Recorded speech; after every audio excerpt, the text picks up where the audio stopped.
คือกันกับหมู่ลาวเราไป2 คนบ่2 3 คนนี่แหละฮ้อนเด็กเขาเจ้าอยู่เฮือนอยู่ใดโดยแล้วไปสอนอยู่ไสนะน้ำห้วยห้วยนี่บ่โดยห้วยนี่หรือห้วยเซห้วยนี่แต่อยู่รูปมะลีน้ำห้วยนี่ไหลตลอดปีบ่ล่ะเนาะแม่นไล่ตลอดมันมาแต่ทางไหนอันต้นน้ำนี่นะจักมาแต่ไสมาแต่ภูมัน เกือบได้นำน้อยๆบัดคันฝนตกมายามนั้นเป็นตัวมดเหือนฮอดใช้น้ำน่ะฮอดนี่ฮอดพุ่นเหือนตะลังพุ่นอีกว้าวเท่บ่ล่ะเนาะแม่นตัวมดคือห้วยน้อยๆนึงนางแม่ห้วยน้อยป๊าว้าวเท่ได้บ่ล่ะเนาะเขาปล่อยเขื่อนไปเวียดเขาปล่อยเขื่อนเดแต่เวียดเดแล้วท่วมมาฮอดพี่ทำน้องน้ำนี่บ่เสือน้ำเนาะท่วมมาด้วยทีนี่น่ะท่วมมดคันมีเหือนตั้งติดทางนั้นบ่ท่วม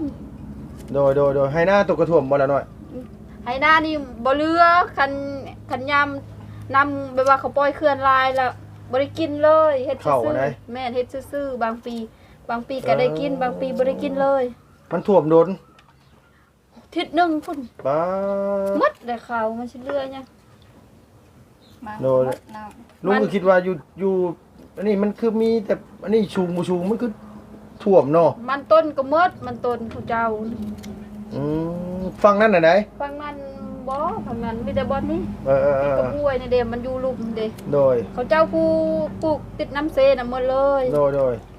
โอ้เรือลุงแกงมาใหม่อีกแล้วลุงแกงมาใหม่นูล่านี่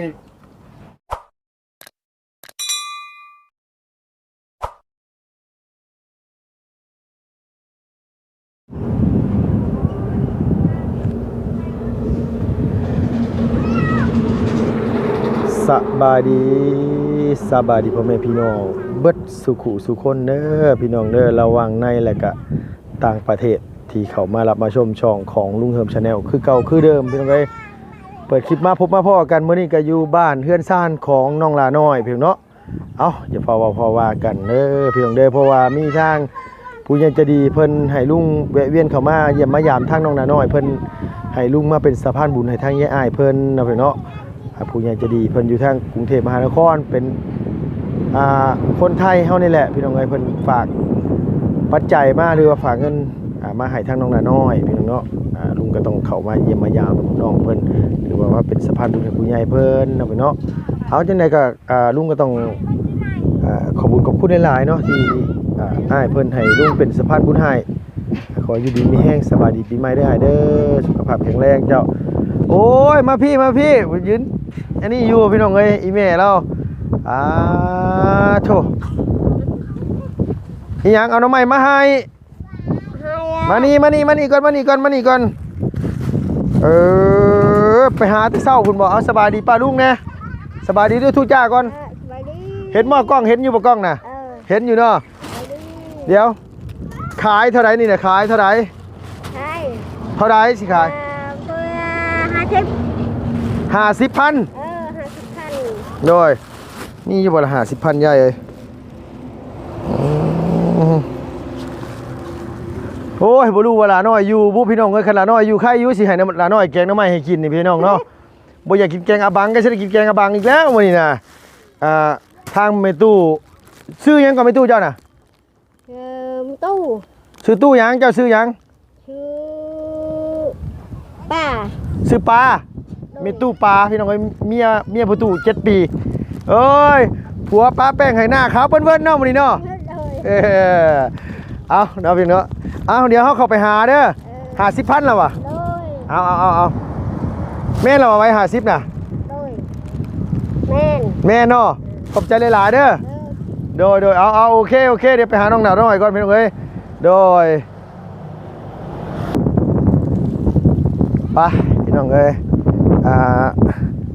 คือเห็นยางแวบๆขึ้นไปทั้งเฮือนครัวพี่เมื่อกี้นี่บ่รู้ว่าขึ้นไปเฮ็ดพี่เลอบุญน่ะป้าหมักม่วงโอ้ยง่วงนอนคือแบบนี้นี่คุยประแดกนัวๆจักบาทได้พี่น้องเอ้ยโอ้หมักม่วงเฮือนน้องหน้าน้อยพี่น้องเนาะเป็น เป็นเคยเฮือนนี่คือสิสบายอยู่ดอกพี่น้องเอ้ยเพราะว่าหยังพี่น้องเนาะเนี่ยอยากได้กินบ่อึดขออนุญาตขึ้นเฮือนหน่อยเด้อ โดย โดยป้า ลุงได้แกงน้ำไม้สบาย เอ้าโดยมาอยู่นี่ทั้ง2คนเลยติฉันนี่น่ะ โดยน้องน้ำมากินส้ม โดยเอาพี่น้องเอ้ยสบายดีโดยไม่ตู้แล้วเอาหน่อไม้มาขายเมื่อกี้น่ะน้อยมันสิบ่ได้แกงอีกบ่แล้วเฮ้ย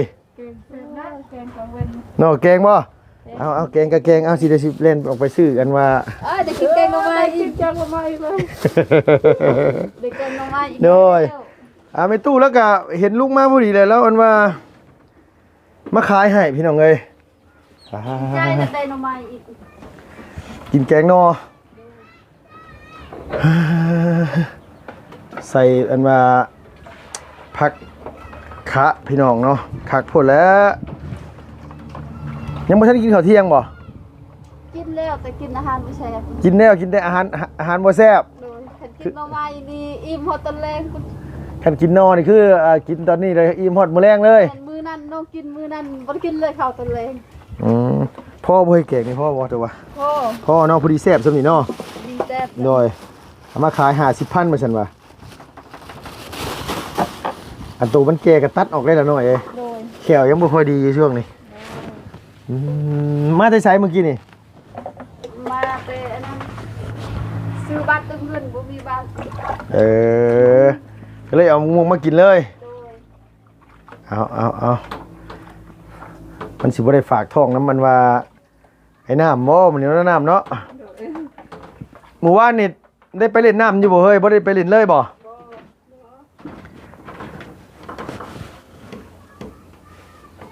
กำลังสิตำบักม่วงตำแซ่บๆเลยน้ำเด้อให้เขาซ่าเขาลื่นเด้อ บ่แซ่บไปกิน ฮะ บ่แซ่บไปกินตำเอง เอากระลุงอยากกินน้ำมีแล้วจังให้ตำแซ่บๆนะ บ่ตำไปแซ่บใครบ่ต้อง โดยถ้าตำบ่แซ่บลุงก็สิบอกว่าบ่แซ่บจังพ่อจังขายบ่ออกลุงก็สิว่าจังซี่แหละ เบาลีเบายังก็ต้องตำยังแล้วก็ตำมันแต่ปากโอย อันนี้ก็ เบาลีเรากินตำมีลองตำไปแต่ปากโอย บ่แซ่บบ่ แล้วก็ไปเจอเกลือแล้วก็ปากโอย เข้มเกลือนี่คืออันหยังนะบะโบยบะโบยนี่คือเข้มเนาะโดยพี่น้องเอ้ยอันน้องน้ำกำลังสิตำส้มทางอันหนาน้อยกำลังสิจุไฟดังอันว่าแกงนอแกงอะบัง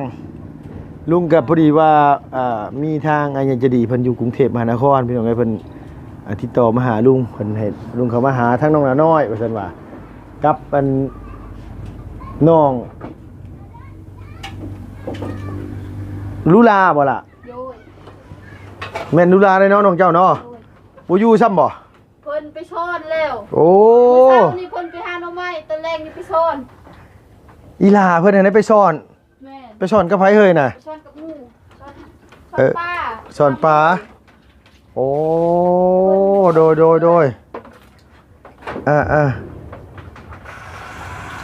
เพิ่นนั่นดุไปทั้งนั้นเนาะหมายความว่าลุงสิได้เข้ามาใหม่อีกเด้อพี่น้องเอ้ยนี่เพราะว่าหยังทางน้องเพิ่นบ่อยู่ว่าซั่นว่าเพิ่นให้ลุงมาเป็นสะพานบุญให้ทางน้องลุลาพี่น้องเอ้ยกับน้องน้าน้อยสองพี่น้องเพิ่น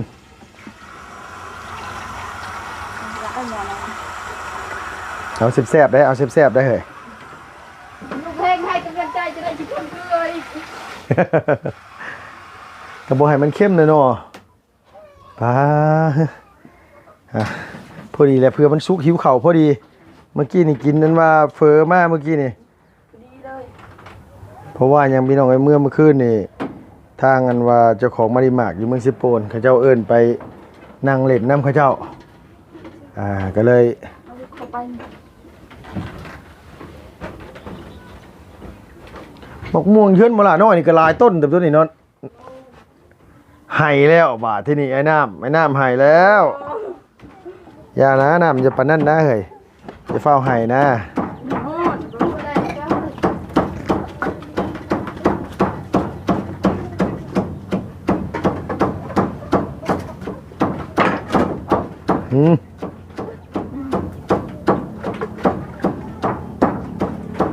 แน เนี่ยอะไรก็ตามแต่เด้ออย่าลืมมาเขาเบื่อไปเด้อ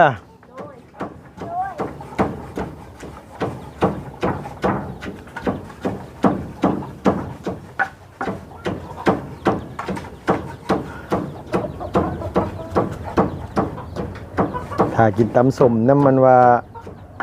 ไอ้น้ำก่อนพี่น้องเอ้ย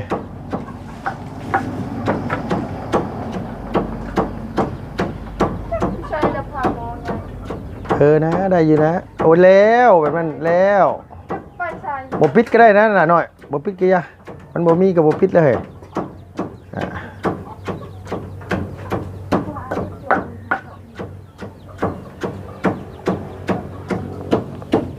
ตำแต่เก่าเขาเจ้าย่องมาแซ่บอยู่บ่เฮ้ยหึ เขาไม่ยอมใส่ มีแต่ว่าเค็มเนาะ บอกบุเซ่ เขาเจ้าบ่ บุเซ่ ได้ยินบ่วาสนาสิได้กินน้ำโตเทื่อเดียวตินั่นน่ะอุตส่าห์ตำให้กินยังเค็มก็ยังท่วงที่จริงก็ท่วงแซ่บจังซั่นสิก็คล้ายแล้วว่า บอกบุเซ่ผมเซ่บุเซ่ อันนี้กกมะม่วงหินมะพร้านต์บ่ล่ะน้อย แม่น โอ้มันก็เริ่มเป็นแล้วนางเนาะ แม่นกบตัวนี้แหละพอน้องสิได้นี่อยากกินสุก ฮะ กบมะม่วงนี่ตัวใหญ่นี่เราซื้อเด้ ได้ ตัวอื่นน่ะเราบ่สิได้ กกมะม่วงหินมะพร้านต์นี่บ่ล่ะสิได้ แม่น เอ้า ตัวนั้นนั่นแหละที่ของน้ำนั่นเด้อ โดย แม่นตัวนั้นแหละเราสิได้ บ่หมกม่วงอันนี้นะหมกม่วงตัวนี้นะบ้านตัวเอิ้นหมกม่วงจังซั่น โอ้โหจ้ะ เอาหมกม่วงหินมะพร้านต์น่ะ น้องมะม่วงหมดจักเด้อใดดูหันมะม่วง อันตัวนั้นในห้องน้ำน่ะพ่อตัวสิได้ แม่นตัว บ่ให้กินส้ม แม่นตัวอื่นให้กินหมด โดยแต่ตัวนี้นี่ไว้กินซุกเอา แม่น มันที่จริงมันใหญ่ซำนี้แหละเราต้องหาแนวครอบแล้วถุงยางครอบเอามานี่น่ะ แม่น เอาถุงยางครอบไว้หมากมันน่ะ มันตกบัดไงมาเลยมันตกหมด มันหล่นแม่นบ่ แม่น เพราะว่าเขาต้องหาถุงยางมัดไว้ขอบไว้ เอาได้เฮ็ดคือมื้อนั้นได้เอาแซ่บๆคือมื้อนั้นได้ โดย เฮ้อพูดฟังเสียงเคาะคกนี่ก็คือสิออกทรงเข้มอยู่ดอกน้ำเอ้ย บ่แซ่บนะ แซ่บบ่เอาสูตรลุงเด้อคันว่าบ่แซ่บนี่หนึ่งมาคือชูรสหลายปลาแดกเท่านั้นแหละ คันบ่แซ่บก็ใส่เกลือหลาย โดย ๆโอ้ดองเขาเอ้ย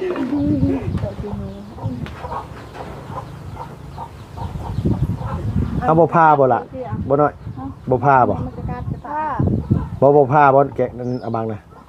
สิต้มแกงมันใหญ่ๆแบบนั้นเลยบ่ บ่ บ่ก็นึกว่าแกงใหญ่ เอาออกตัวแก่ก่อน ๆ ดิ อ๋อ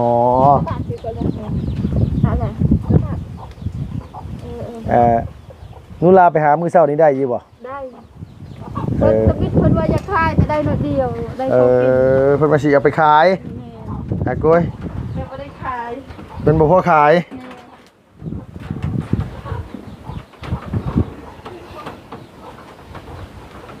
อันนี้นี่คือหม่องเฮ็ดกินเนาะล่ะน้อยเนาะอยู่เฮือนน้องหลาน้อยพี่น้องเอ้ยต้นหมักมี่ต้นอันว่าหมักม่วงหลายขนาดเลยซ้ำสิกินเนาะ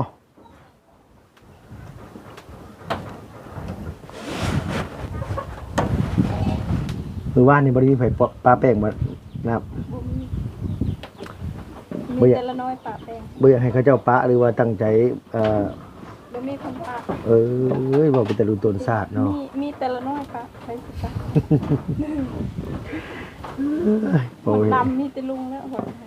มือว่านนี่ได้ แม่ ที่เรียกข้าวสารเอามือว่านนี่นะแม่ตัวเป็นยังไงแม่ตัวดีขึ้นอยู่บ่ ด้วยเสาๆนะ เช้าแล้ว มือเสามือมือ มือขึ้นจากเป็นก็เป็น ด้วย มือจากเศร้าก็เศร้า ด้วย โดย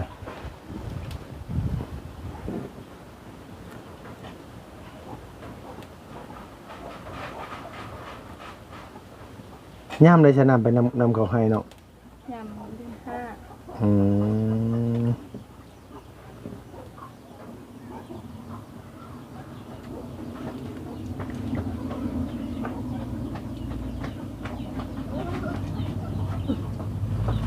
จักหน่อยนี่ก็ได้ไปได้เนาะน้ำเนาะ โดย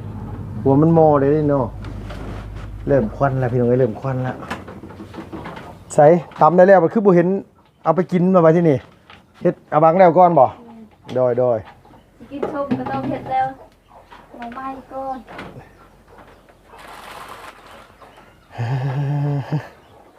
ห่อนพี่น้องเอ้ยฝนสิตกบ่จักนั่นล่ะน้อยเนาะจะว่าบ่ แม่นสาธุให้ตกซะ เดือนในอันละน้อยอันลำหน้าอันหน้าตัวนี้ดำเอาบ่ล่ะหรือว่าบาน ด ดำเอาอ๋อ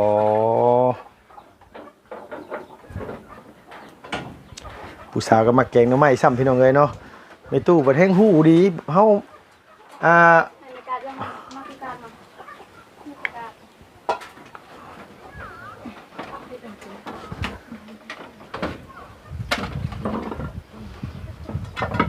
เพื่อเฮ็ดหน่อไม้แล้วน่ะอันว่าอัน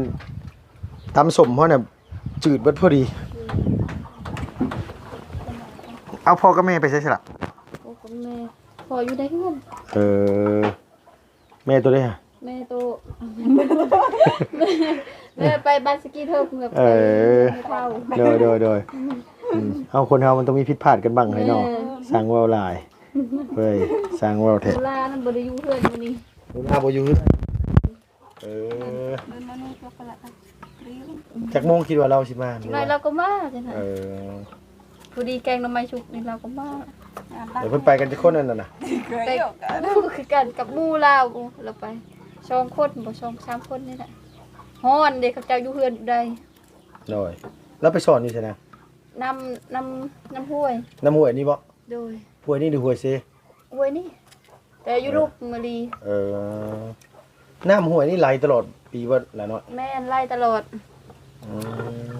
ม กระดาษโน้ต มันมาแต่ทางไหนอันต้นน้ำนี่นะ ได้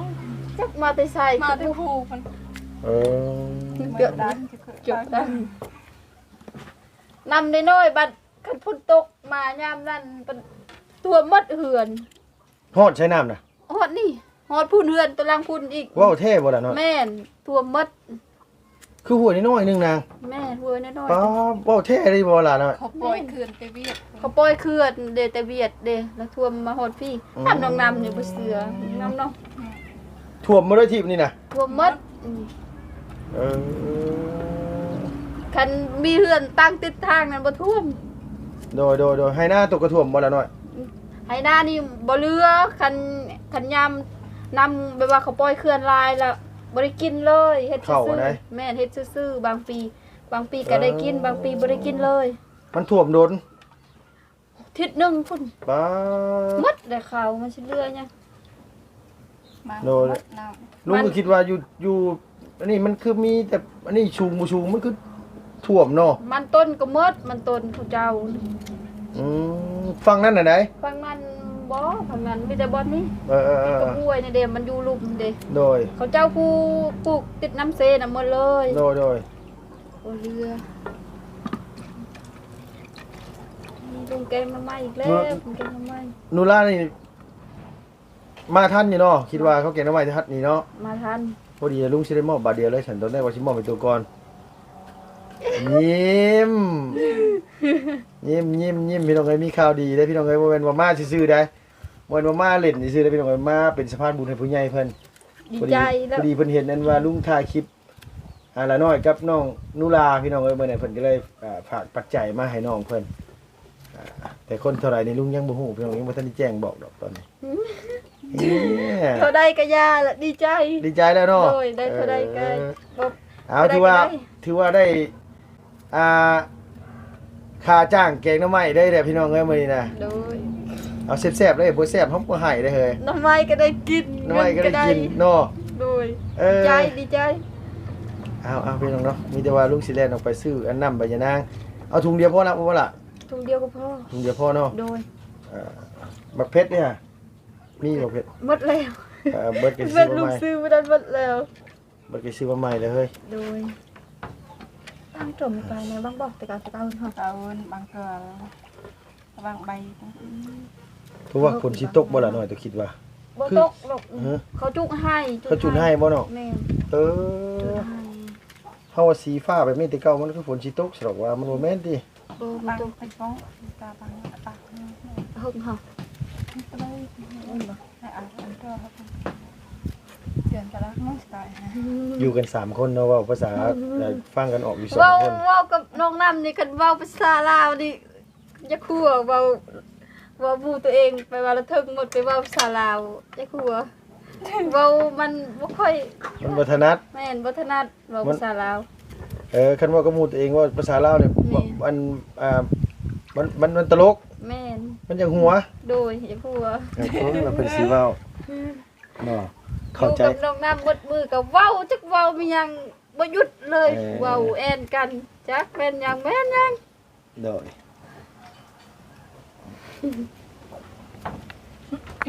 เอาละพี่น้องให้เริ่มควันแล้วมาเริ่มไล่แล้วบาดทีนี้ควันไฟเนาะได้หลายเติบเนาะ โดยก็ลาอยู่บ่ เอาเฮ็ดหยังไม่ใส่เฮ็ดหูหนูเนาะ โดยเฮ็ดหยังก็ได้หมด เฮ็ดหยังก็ได้เบิด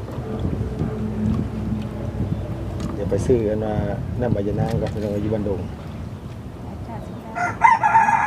พอดีแหละลุงมามันจืดพอดีเนาะ โดยที่ลูกมามันจืด เนาะ เตรียมเผ็ด อยู่บ้านตัวนี้อยู่ขนาดว่าอยู่พี่ก็ยังมีน้ำประปาใส่เนาะเนาะสบายเนาะบ้านตัวเนาะ รอบก่อนนั้นรอบก่อนน้ำประปาบ่มาโอ้บ่มีหดน้ำเลย น้ำเสียนกินกับไปตั้งอยู่เว้ยไปที่ไหนฮะได้ แล้วไปใส่ก่อน ไปหาลูกละ ไปเกลียดนึงเลยเมื่อมาเกลียดนึงเลย ไอ้ยังนะไก่เอ้ยชวรอน่ะ แก้ว แก้ว ไปหาลูก ภาษาลาวนี่แปลว่า แก้วเอ้ยแก้วเอ้ย อ๋อ มีใส่เด้ ลูก ทีม เลย งา ก็ น ฮะ ทีมงานยังบ่มาอีกเนาะ โดยมื้อนี้กับมื้ออื่นนี่แหละน่าจะเป็นมื้ออื่นคิดว่าทางบ่ตูนมันโทรมาหาลุงอยู่พี่น้องเอ้ยมื้อนี้เพิ่นว่าสิชวนลุงขึ้นมาพี่แหละเพิ่นว่าลุงอยู่บ้านนะลุงว่าเอ้ยอยู่เซฟโปนมีเด้อย่าเด้อว่ะอ้าวเนาะเนาะ เพิ่นก็ตกใจเลยลุงมา เดี๋ ก็ ยว ถ้ามันอยู่บ้านน่ะมันบ่มีอันนี้เด้อพี่น้องเมื่ออยู่บ้านอยู่2มื้อ3มื้อแหละเฮาก็ฮู้อยู่2มื้อ3มื้อแล้วมันบ่มีคลิปลงเลยก็เลยขึ้นมาก่อนโดยเอาโอเคเด้ออันมีแต่ว่าอันนี้เด้อล่ะเดี๋ยวลุงแล่นไปซื้ออันนี้ก็ได้ซั่นเด้อพอดีมาเลยลุงสิเห็นว่ามอบเงินให้พร้อมกับน้องนูราพี่น้องเอ้ยมอบให้ผู้เดียวมันบ่งามปานใดเพราะว่าหยัง แล้วดีใจแล้วมาที่โซนปัตตานีคนไทย เอ้ยเนาะโดยอ่ะพี่น้องเนาะอันคลิปนี้ก็ตอนแรกว่าสิอันมอบให้ทางน้องหลาน้อยก่อนพี่น้องเอ้ยแหละหนูลามาตามหลังสิมอบให้เพิ่นบ่าแต่ว่าทั้งนี้ทั้งนั้นน่ะพอดีทางเมตู้พี่น้องเนาะเมตู้อันว่าเมียพ่อตู้7 ปีเอาย่างเอานอใหม่มาขายหรือว่าเอาบังมาขายพี่น้องเอ้ยก็เลยซื้อมาให้ทั้งน้องหลาน้อย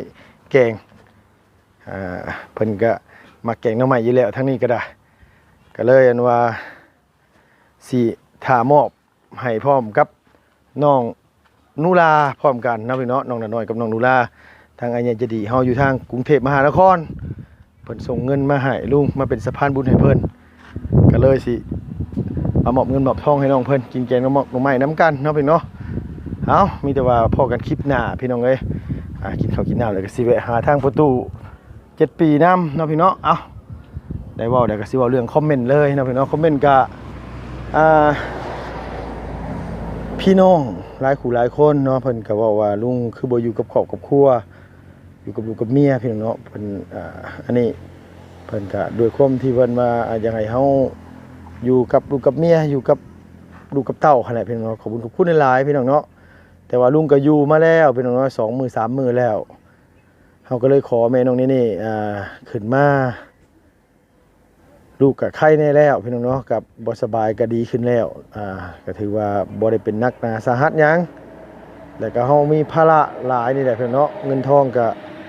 เดือนนี้ก็คือพี่น้องเห็นนั่นแหละวิวก็บ่ค่อยขึ้นบ่ค่อยได้เงินพี่น้องเอ้ยเฮามาไล่เบิ่งแล้วค่าผ่อนรถผ่อนล่างน้ำแน่ค่ากินค่าอยู่ค่า